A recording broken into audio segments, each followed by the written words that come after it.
What's up, everybody? And welcome to the third episode of the All About Life podcast here with your host, Malik. Just wanted to check in with y'all first real quick, see how y'all doing this week. Had really good engagement last week. Got some likes, looking for some comments. But I'm real happy so far. I'm real happy with the turnout. Honestly, I don't really care about the views. I'm glad people are at least looking at it, because I was looking at my analytics and they was looking kind of bad in the beginning. I was like, woo! God damn, my shit was like 0.8 viewing time. I was like, y'all just clicking. But now y'all at least listening. So, I'm glad to hear that. I'm in high spirits this week. But I pretty much want to, I'm just going to get into it, honestly. We're going to talk about today Deshaun Watson. And we're going to talk about LeBron. Because I like talking about sports too. I'm not about to just sit here and talk about life and everything like that all the time. That's just not. It's gonna be a big part of it, but we gonna expand, because honestly, I've been hearing that people are figuring out a lot of shit about me through this podcast as well, which is kind of cool. So yeah, so basically we just gonna get into some sports today. So basically, if y'all don't know, Deshaun Watson is a quarterback in the NFL. He's pretty good, really good. Played for the Houston Texans. And he was actually charged 22 indictments against women in March 2020. March 2020 was around the first time that he started getting these civil suits. And essentially, he was going to massage parlors, not the happy ending ones, which is, we're going to get to that in a second. But he was basically going to actual masseuses, parlors, like the real massagers, like the people who actually just give you massages and not just tap you on your ass 3 times and give you a hand job.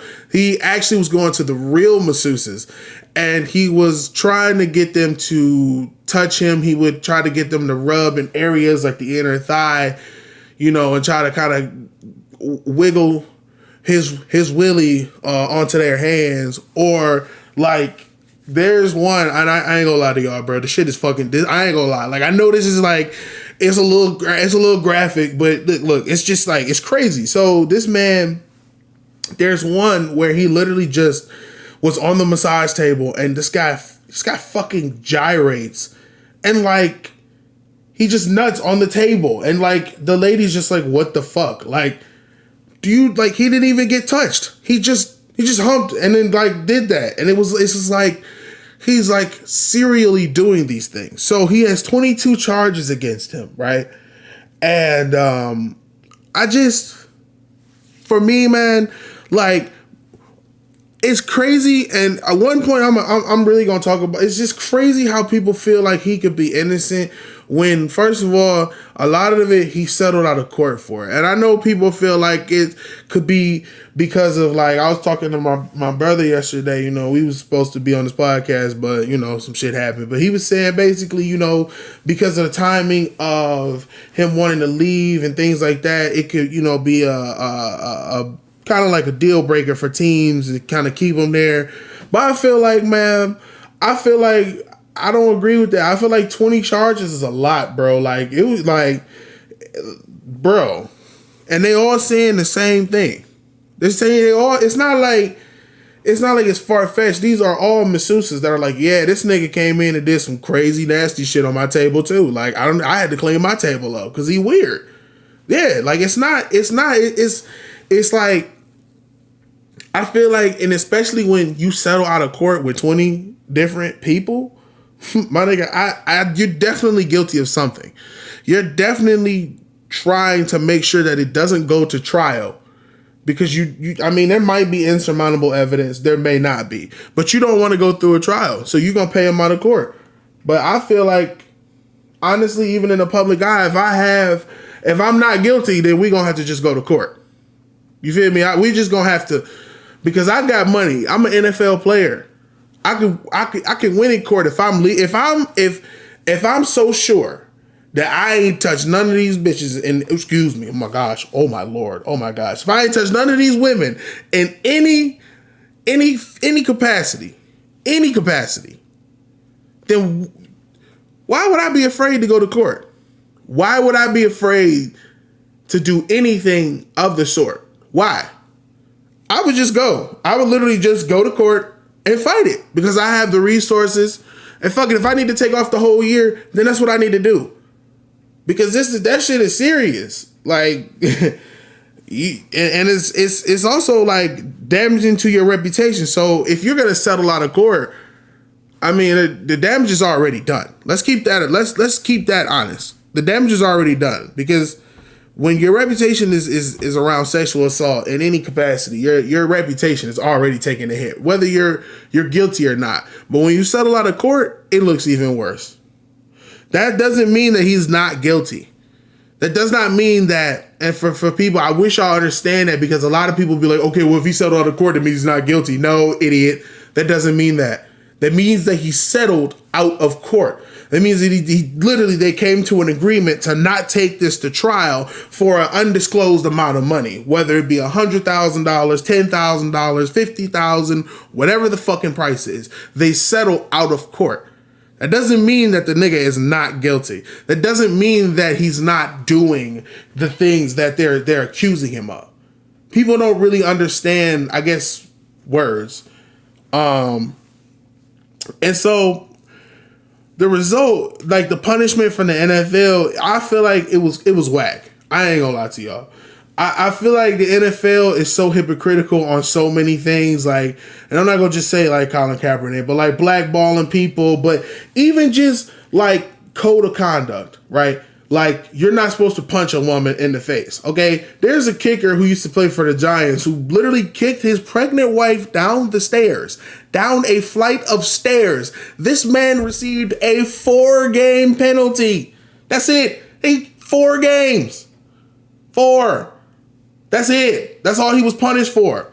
But then you have, and it's so hypocritical, you have Calvin Ridley, who bet on the game that he didn't play in. He didn't even play in it. A parlay of $1,500 he fucking bet on a game he didn't play in on his team to win. On his team to win. This nigga is literally suspended for the rest of the season. He can't come back this year. He can't come back. If you smoke weed, you can't come back. If you bet on your team, you can't come back. But if you punch a lady or sexually assault a woman, you're fine, because it appears that Deshaun Watson is only going to be suspended for 4 games. 4. 20 indictments. 20 civil indictments. 20 people. 4 games. The math don't add up. The math does not add up. Unless we talking about quarters. Maybe. What's 4 times 4? 16? Nah, they might have to give him 5 just for that. Because it's 20 counts. That's crazy. 4 games for absolutely, like, giving people trauma. Like, not to laugh about it, but giving people trauma. And the NFL sits down and goes, you know, we thought about it. And honestly, that's not enough to get you fined, man. Like, that's not enough to get you, you know, like, but then, like Bill Burr says, like, the NFL makes us, as the fans, watch commercials about domestic abuse, but they don't police any of their players. Half of these dudes done at least absolutely Hadouken and kicked a chick in their face, and some of them on camera, and some of them playing in the league right now. But we, the fans, gotta sit here and watch videos about no domestic violence, don't hit women. Like, we not hitting them, y'all are, and y'all covering it up. And another thing, honestly, and it just kind of hit me, like, honestly, it's also really bad on Houston too. This is bad on the NFL, but this is bad on the Texans as well. Because either way, the Texans should lose, and lose a lot of morality from this. Because, bro, you knew this was building up. You probably heard chatter of this. There's no way 22 people just was like, lawsuit in your face. No, you heard about it. You've been keeping it under wraps. So I feel like either way, even if this is people conspiring, I think that Houston, even if Houston is using the leverage, that is nasty. That's nasty. That is fucking nasty. The fact that you value women's safety, you value leverage of a football player over women's safety like that, like 22 people, and you're leveraging that, that's nasty. And you're keeping it a secret simply as an asset, not because you don't want to go to the press with this, simply because it's an asset to you. So even if it's that, that's nasty. You're covering up for this dude. Like, it's crazy. And I don't know, man. It's just truly weird. Like, the NFL's weird. Like, you'll have your owners that are coming out and speaking. Like, you know, one guy was like, I don't think you should have had, like, because I'm actually gonna get into that as well, because this guy even got traded, right? So not only does he only get he only gets 4 games for a suspension, but he gets traded to Cleveland, right? And he gets a 5-year, $230 million fully guaranteed contract. Fully guaranteed after, and it's not like Cleveland is just like, oh, our fax machine don't work. No. They have TVs there now. They have TVs too. I know the Browns are an inept team, but they're quite privy to what's going on at times around the league, and they knew that this was going on. They knew that this was happening, but they still traded for him. You know, and I mean, like, another thing, so for me, because this is where I'm like, I feel bad for people from Cleveland, because you have the fans who obviously value humanity and shit like that. Like, they value, you know, people who aren't racist, people who aren't homophobes, people who aren't, you know, ignorant. They like that, you know, and especially when the biggest role on the football team, honestly, and I hate it because it's just a bias, honestly, if you ask me. A lot of people have a bias towards it, but the biggest role on the team is a quarterback. That's mostly the face of most teams, is a QB. That's the most marketable guy. You know, so when you have a dude coming in that has that tumultuous of a reputation, it's like, dude, why would you guys pick him? But it's also, as a Browns fan, and you're like, dog, I haven't won in a while. Like, damn, we just got Deshaun Watson. Like, do we punish Cleveland Browns fans for feeling like, damn, we just got a steal for a quarterback who actually just keep in mind, because I know it sounds like, oh shit, that's crazy. Like, how could you leverage and how could you accept that? But I guess my devil's advocate to that is, if you're a Browns fan, you in 60 years have only had one playoff win. Like you haven't been good since the merger, since the 60s. You've literally disbanded your team, came back, and was even worse. Like, when the Browns came back in the 90s and whatever that fucking talk show host, he was like, no, everybody's going to stop talking about Cleveland. We talked about Cleveland even more because they were even worse. They were losing games in such ways. Like, the dude just took his helmet off and they had to replay the goddamn down because he took his helmet off mid fucking game, mid win. They had the win in the bag and he just fucked it. Like, they've been a very bad team for a very long time. And I'm a Lions fan, okay? I've seen my team lose every fucking game in a season. I went to every home game. I was like, oh my, this is crazy. The only game we had to win that year was Minnesota. And Dan Orlovsky, the greatest Lions quarterback in history, honestly, if y'all ask me, the greatest one, he just made a blunder. He just ran out the back of the end zone, didn't know it. We lost 6-8. I know how it feels to be on a shitty team, to watch shit every year and just watch the ownership just kind of be like, look, we'll just fire you because we made a mistake in hiring you and we're not going to take the fall for that. I'm a Lions fan. The Fords do that shit to me all the time. Okay? I know how it feels. So when you get a fucking break, right? Like, I would say the Cleveland Browns have a lot of great players. You know, they had last year. They had Odell, they had Jarvis Landry, they had historically dominant women respecter Kareem Hunt. Like, they had a bunch of players that if they had an actual quarterback around them, they could have utilized it. It just sucks that it's like this guy, because you know what I mean? Like, I don't know if you can particularly hold fans of a franchise who have seen nothing but dog shit their entire lives, like to the standard where it's like you guys are co-conspirators in this. Because I don't think they're co-conspirators, because at the end of the day, some of these people like to some Cleveland fans, like this is their favorite team. This is like their life. Like I love the Lions in the same way. Like that's why I can relate. Like I love my team so much. Like if we had a controversial pick, I would like hate it, but I might try to find like the good in it, you know? Like but it's like it's hard because there's so many people who are affected. It's hard to just be like, yeah, bro, I feel y'all pain, and like in football, because it's like, do you feel they pain outside of football? Because like, yeah, I get it, he's a football player, and we try to keep, you know, what's on the field, and what's off the field, off the field. But when it affects motherfuckers in this way, where like, I mean, I ain't gonna say like none of the masseuses probably like, I can't massage no more. Like, I don't think that's what's going on. But bro, that's traumatic.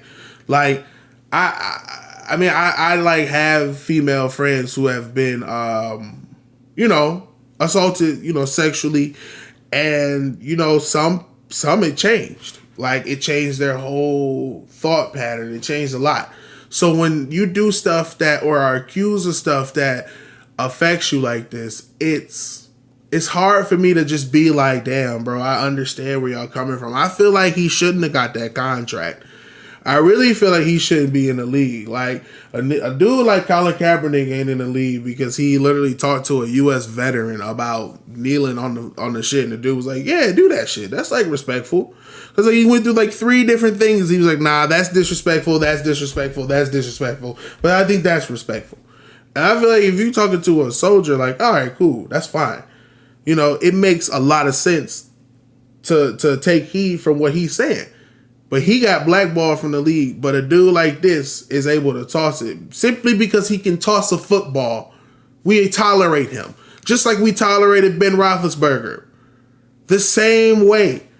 The same thing. We simply merely tolerate women beaters, historically dominant women respecters, because they throw footballs. They catch footballs. And it's terrible. It's honestly terrible. Especially, like, I don't know, like, because I've been increasingly having more female friends, and I kind of understand, like, man, dude, I would hate if something like this would happen to one of them, and, like, they couldn't speak out on it. Like, it's terrible. So, I'm mildly torn on it, because, like I said, I understand where you Cleveland Browns fans come from, like, but I also feel like, bro, there's, especially in Houston, dude, not that I would know. I'd heard it through the grapevines. I'm pretty sure you could find 46 happy ending spas that literally all say Sunny Happy Spa Massage, American Massage. You can go there and you can get what you're looking for from them. Or you can bargain with the people that you're doing it with. But what you don't have the right to do is force yourself and do things that are predatory like that. That's predatory behavior, and that's unacceptable. From the face of a franchise, that's unacceptable. From a man who, before that, honestly, this dude fucking went to his hometown and paid for a full neighborhood. This is so out of character, but it has to be accountable as well. So, you know, like I said, that's what I want to talk about with that. And I want to talk about LeBron, because I ain't gonna lie, I'm a LeBron James fan. He's my GOAT. But I'm gonna just come in here with an unbiased opinion, to be honest. So everybody probably knows this because he's literally like the face of sports right now, besides Cristiano Ronaldo, that the Lakers have had pretty much, not pretty much, they've had a tumultuous season, okay? They had a big 3.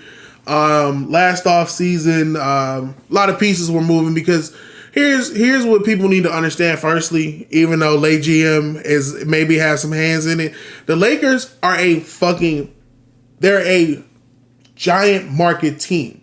Big market teams compared to medium market teams compared to small market teams. Let's just go down this real quick, because y'all got to understand this now. now. High market teams don't have time for development because they're a high market. They have to have certain jerseys, certain seats to fill. They don't have time to go through rebuilding like that.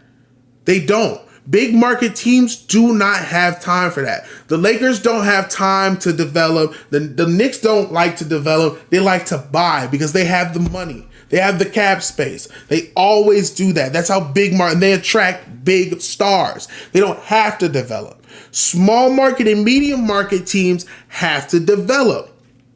So the reason Kyle Kuzma, Lonzo Ball, Brandon Ingram, Josh Hart, all of them got expelled simply is because in the political upper echelon of markets, they don't care how much upside. Man, I saw the upside in Lonzo. Like, you see the upside in Brandon Ingram, but they weren't able to put it together. They were still shit. They were still not a good team.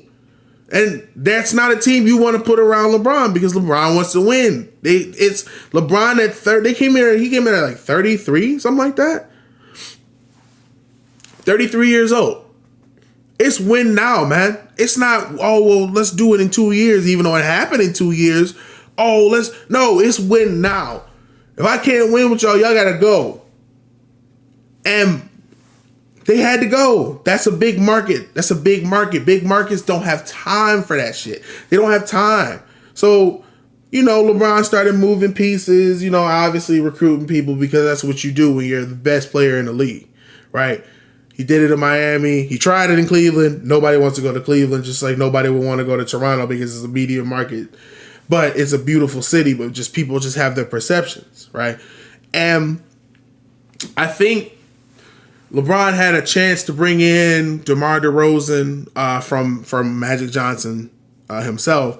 Had a chance to bring in DeMar DeRozan.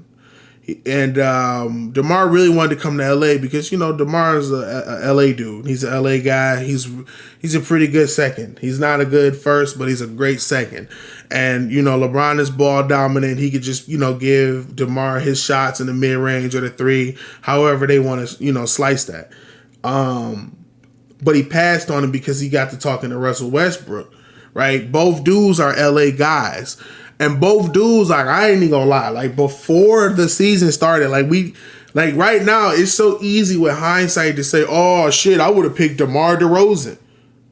However, Russ got to I ain't gonna lie, Russ been to a finals, DeMar hasn't. Russ been an MVP, DeMar hasn't. Right? Russ done damn near had a fucking triple-double season where he averaged a triple-double every fucking game. DeMar hasn't. So when we're looking at it on paper, we're like, Russ has been mildly successful everywhere he went besides Washington because I don't know what's up with Washington. I don't know. Maybe it's just there's just no identity. I don't know what was going on there. But Russ has been a winner. And people forget that because people like to talk shit on the internet, especially about sports. People love to just absolutely, I could play against Steve Blake. I could guard the worst player in the league. No, you can't. He would be a fucking god in the YMCA or LA Fitness. All of these guys are great players. Mind you, all need to remember that. Especially when you guys talk all the shit that you do. You guys have to understand that. These guys put their, so when you're looking at it on paper, sure, does it sound? It sounds great to have a great point guard, a power forward, with a complemented with a great center, an AD, or however you want to put them, however you want to put them at the 1 to 5, whatever. It doesn't really matter anymore in this generation. But you have a guy who can get rebounds, who can pretty much fly around, and then you got DeMar DeRozan, who's a really good too. Like I said, DeMar has led teams to the conference finals, hasn't really done much, but you could see if Westbrook. All it takes is if Westbrook has that mentality. Well, this year they didn't really have it, right? Obviously, they didn't make it to the playoffs. AD was hurt, and Westbrook was just, I don't know. It's just been a weird year for him. I think great players go through slumps. They're allowed to go through slumps, and it didn't work. It just didn't work. And people are talking so much shit, right? Because at the end of the season, how the play-in works is now, for anybody who isn't really, I guess, privy to basketball, is there's now 10 seeds, right? So 1 through 6 matter. That's a playoff seed. But now the play-in tournament is now, I think, 7 and 8 and like 8 and 9 or some shit like that, or something like that. And basically, LeBron was in the 10th seed. They were like the last play-in spot. Like, they had to basically just keep winning. And the dude rolled his ankle. Like, I'm talking about rolled his shit. Like, you know how candy canes look? Like, if you put a candy cane upside down and it just it's just kind of curved. That's how his ankle, he came down on his ankle just like that. He rolled the fuck out of his ankle. And if any of y'all know how to roll your ankle, I rolled my ankle playing basketball one time. It was shit at my high school. I should have sued them niggas, but I was outside. I rolled my ankle. I couldn't even walk to the car. That was horrible. I feel his pain. I feel it. And you're expecting him to do that and play at a high level. You're expecting a nigga to play at a high level at 37, mind y'all, because we're going to keep talking about that in a second. You're expecting him to do that, play in a playoff run, and if he hurts himself furthermore and can't play the next year, we'll just move on, right? And just talk shit about him and say this is why he's not the GOAT. So people are saying that he quit, right? Did he quit? He came back for one game. They lost. He went to go sit back down. He left early on the away road couple games they had. He left early, right? Because he was hurt. I don't think that's quitting. I don't think LeBron quit at all. I don't think that LeBron sat out on purpose. If you roll your ankle, you gonna want to sit down. You playing a sport, mind you, where there's a lot of jumping up and down. And you're jumping up and down on an already injured ankle, my dude. Do you not understand that? He's a rebound getter. He drives to the lane. He gets a lot of layups, gets a lot of dunks, and he's very fast. A lot of LeBron's advantage is how big he is and how fast he moves. The dude got great feet and he has a great wide body that he can just literally go Beauregard past you. So y'all are forgetting a lot of the aspects of what LeBron is great at. And he can shoot. But you got to use your ankles to do that. It's not like he's a kind of like a slow player. He's not like Nikola Jokic, Nikola Jokic is dominant, but he's slow. He gets around. He's slow in NBA standards. Let me. I'm slow as shit, but he's slow in NBA standards. You would say that he was sluggish, but he probably doesn't have to exert as much on his ankles as LeBron does, because LeBron is a finesse player as well as a power player. He can do everything. He can play all the points. So does he quit because he doesn't go into the playoff run? I don't think so. Here's my assumption. When you're injured, your team isn't finding the chemistry. You guys haven't had chemistry all year. It's not going to turn up in the playoffs. No matter how zero dark 30 LeBron go and get on Facebook and tell everybody, or get on Instagram and go, I'm going to put a black picture up of him talking about I'm not coming back till I'm out the playoffs. It's not going to do anything. It's not going to help. If you don't have the chemistry to work with your team, if you guys don't know how to play with each other, and it's still awkward because you have two ball dominant niggas. LeBron James is a ball dominant player. LeBron James plays on that ball. He dominates that ball. I've watched him in the playoffs. Luckily, when he played the Pistons, I watched him. The guy controls the ball a lot. He controls the play because he's a cerebral player as well as a physical deity, right? You have Russell Westbrook, who is a point guard. He's a point guard, but he can go to the shooting guard, but he's a point guard. He's an athletic point guard who usually keeps the ball. He comes up the court with the ball. That's him. You have to figure out how to groove with that. And people don't understand that. And I think, not to veer off so much, but to explain how important that is in 2019 during the Raptors championship run, because I'm a Raptors fan. I think a lot of the reason that we were in that, because I personally think that the team that was going to go all the way, but this just shows how great Kawhi is, that was going to win, were Philly. Philly had everything that year. They had Jimmy Butler, they had Ben Simmons, Joel Embiid. They had a bunch of bench players. But the reason I bring that up is, so they had Ben Simmons running the ball and holding the point the entire season. The entire season, right? And then next thing you know, in the playoffs, the chemistry changed because now Jimmy Butler is now ball dominant and carrying the ball up and down the court. And that's weird for the whole team to adjust to. So you're doing a lot of that in LA as well. You're trying to literally figure out who can hold the ball more, and it's fucking up the groove of everybody. It's everybody now. So now we don't have chemistry, right? We don't have our young players. We don't develop any of them. We don't have them anymore, obviously, because we don't develop them. That's a team thing. That's a team thing. That's not a LeBron thing. That's a team thing. I don't care what nobody says. LeBron, bro, they moved Kyle Kuzma because they tried to get more and more cap.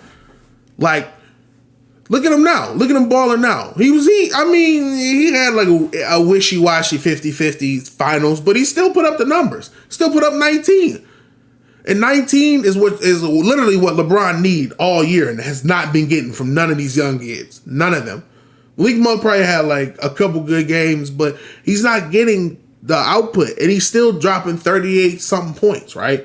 And everybody's like expecting this nigga to make it to the playoffs. This is how great LeBron is. People are expecting him to make it to the playoffs and win a championship at 37 years old, knowing damn well his whole team is hurt. Knowing damn well that the chemistry is off. They're still expecting this dude to get to the playoffs.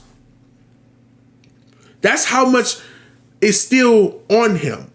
And people are like, oh yeah, well Mike was playing at 37. Mike didn't roll his ankle in the last 3 games. And Mike was in the East. Michael Jordan was in the East, in the weak-ass East in the early 2000s. When it was 3 teams. It was the Raptors, the Sixers, and the only reason they're Sixers was because they had AI and Aaron McKee, and it wasn't that great. And probably Milwaukee. It wasn't that good with Ray Allen. The East was not that good. Whose time was it during that time? Whose time was it? It was literally the West. So bro, you know how hard it is to make it in the playoffs in the West? Bro, you know how hard that last couple, their last standings were? They had to play the Nuggets, the Suns, the Nuggets, there's a bunch of teams that are good. So no, I don't think LeBron quit. There's no chemistry. If you're injured, why? Why would you go out there and KD yourself? KD got out there and tried to play and hurt his shit. Because he was listening, I don't know if he was listening to the fans or he was just trying to prove something to himself. But that finals, he could have just sat his ass down. He got there and hurt himself for nothing. Why would I go out there and prove to anything to y'all? And I am an MVP of this league, a finals MVP, a 4-time NBA champion, and I'm still expected at 37 years old to get to the top of my echelon. I'm still expected to win championships. They talking about Kobe would have played. Yeah, but Kobe and them niggas had 20 wins. So what? So what? Who cares? They had 20 wins. He went out there. So what? That's good for him. It doesn't matter. Which are like, cause people still use that for when Devin Booker was on the Suns. It was like, oh, well, you was the best player on the bad team. So what? Even if you do it, so what? So what if you're the best player on the bad team shooting at 37? Who cares? LeBron is in playoff. He in playoff contention. He get hurt. That's it. That's it. That's how I feel. Now, does he deserve the blame? Like I said, does he deserve the blame for the team composition? A little bit. But like I said earlier, if you get on paper 2 great basketball players, and I ain't gonna lie, Russell was not that bad in Washington. He wasn't. He wasn't that bad. It was a guard team though. It was just like 2 guards, and that was it. There was nothing else on that team. Rui Hachimura was developing. He's still developing. There wasn't too much. There's not too much on that Wizards team. I feel like when you look at the paper, man, when you look at it, when you're actually analyzing it as a basketball fan, that's not a bad choice. It's not a bad choice to go with Russell Westbrook. The outcome fucking sucks. Not a bad choice. I can't blame him for the team composition, and I can't blame him for how the Lakers develop. The Lakers are not a developing team. It's just like that in soccer as well. It's not like that in football. Well, because of the salary cap. But in soccer, Real Madrid, I'm a Real Madrid fan. We don't develop players. If you want to tell me, if anybody, I'll tell you the last greatest player that we've developed, Guti. Nigga, that was like 1992. Bro, the best Lakers player that they developed in the last couple years is Kobe. From 18 and beyond. Everybody else has come over as a star. The Lakers do not do that. And Kobe was a star before he was in the league. The nigga was going on dates with Brandy to his homecoming. He was already that dude. So I really, you can't blame people for composition. You can't blame people for team composition when the clubs feel like they don't want to develop, because clubs don't develop. Big clubs don't develop. Lonzo Ball didn't have a shot down, and I was like, it's been 2 years. I know the Lakers. They did it to D'Angelo Russell. So why are we so surprised that when LeBron is here, they do the same shit?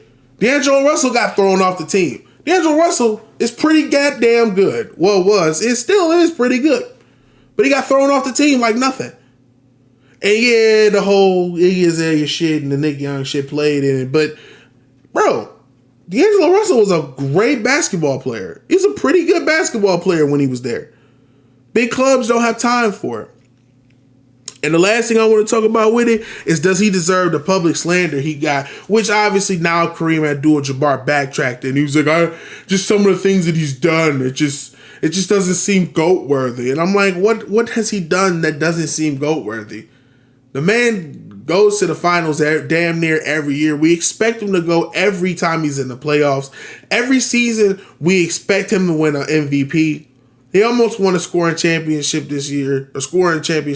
this year, but Joel Embiid is just on a tear. Him and Jokic are just on a tear. They're just going crazy, man. Two great players. But LeBron is literally keeping up. LeBron is so good that his generation is gone, and he's keeping up with the new generation stars. He's 37, keeping up with the stars. But some of the things he's doing is irritating. Nobody talk about and nobody's going to slander Michael Jordan for absolutely dismantling Kwame Brown. Imagine being like an 18, 17-year-old, look up to Michael Jordan. Like, this the dude that you got shoes. I want to be like Mike. You couldn't even play this dude on most of the NBA Live 90s games because he was just so cold. He just demanded so much. He was bigger than life. Imagine him coming down there every day and bullying the dog shit out of you as a player, doing shit to you as an 18-year-old with no confidence. You might, in hindsight, I'm 25. I'm 18, or you know what I'm saying? Like right now, my mindset would have been, nigga, I'm in the league though. I don't care if I got small hands. I don't care if I miss rebounds sometimes. I don't care. Shut up. Stop talking to me like that. You're not going to talk to me like that. But that's 25-year-old me. 18-year-old me, that would be a lot to handle. Looking up at your idol, shitting on you. You're coming out of high school. You didn't go to college. You haven't really felt a lot of emotions. You feel a lot of emotions in college, but you feel a lot of emotions. Like when you're in high school, you don't feel that much. It's like happy. Like imagine going there and then just feeling like your idol. Like the dude that you see. The dude that you always see just shitting on you. But nobody says a thing about Michael. Nobody says anything about how Michael treated the Bulls. Nobody says anything about that. But whenever LeBron sits out, they're like, he's a coward. He should play. He should just dive. Like, I hate that. I hate it so much, man. It's so childish. It's like, man, you're 70 plus. You know what he does for the black community. You know what he does beyond all of that. So why are you, and then you're backtracking, oh, well, I know what he's done for the black community. Well, nigga, you knew that before you said it. Why did you say it? You know that people everywhere are looking to hate LeBron because he's an African-American man who like I said last week, like Will. He's just like Will. Upstanding, great family. They don't like that because they want to portray us in a way where we're tumultuous, where we're ignorant, where we got 37 different baby mamas. LeBron is an excellent standard. He's commanding the business. They don't like him. He speaks out. Jordan didn't speak out. He speaks out. Jordan didn't speak out till Jordan became a billionaire. I don't care about all the other little shit. Jordan didn't speak out till Jordan was a billionaire because he protected his reputation. Shit. LeBron got older with age and started talking. So if you knew all of this shit before, why would you say it in the first place? Kareem, and you was alive during the civil rights. You know how imperative it is to not tear down another black man during a civil thing. We're going through the same shit with the police, with George Floyd, with everything in our fiber, and you keep trying to cut down African Americans that look just like you. If you black, shut the fuck up. I'm telling you, I'm not being racist. Just shut up. Let that nigga play basketball. Let him play basketball. Don't come out of your character for him right now. And I'm tired of seeing it. I'm seeing old dudes doing this shit. You know the fight that he going through. He don't deserve none of the slander he go through. Niggas are so desperate to slander this man's name in any regard. Any regard. Stephen A. Smith talking about, well, he's definitely number 2 now.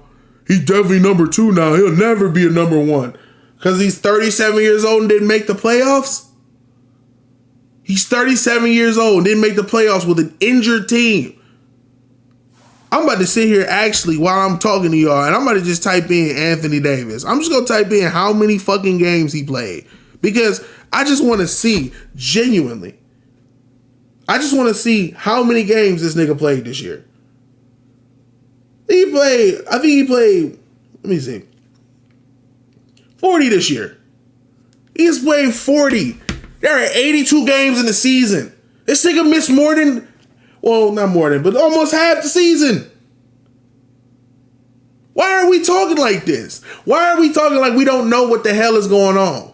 Why? Why are we on the internet giving people ammunition to fire at our best player of our generation?